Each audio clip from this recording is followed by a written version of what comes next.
Hindi pa lubusang nakakabangon ang ilang taga Negros Occidental dahil sa pag-aalboroto ng Bulkang Kanlaon noong Hunyo.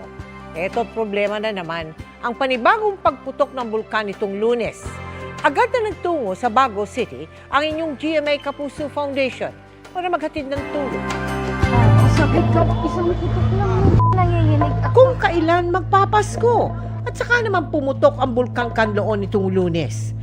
Hindi pa tapos ang kalbaryo dahil ayon sa PHIVOLCS, posibleng masundan ang aktibidad nito.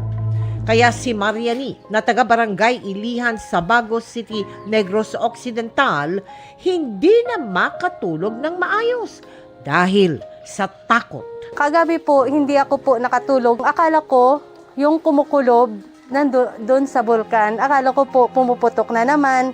Pero hindi naman pala kasi kumikidlat kasi umuulan. Ito po, mga bulaklak. Hindi pa nga bumubunga ang mga pananim niya na sinira ng Bulkang Kanlaon noong Hunyo. Napinsala na naman ang kanilang panibagong pananim.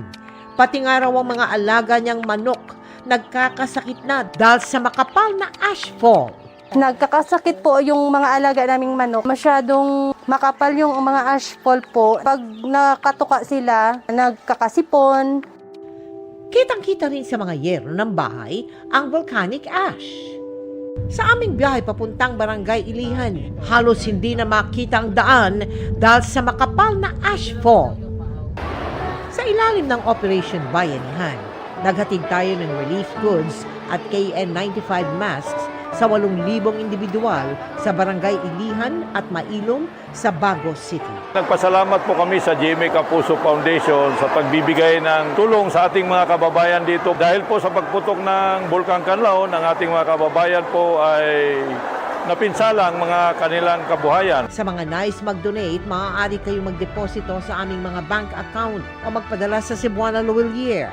Pwede ring online via GCash, Shopee, Lazada, Globe Rewards at Metrobank Credit Card.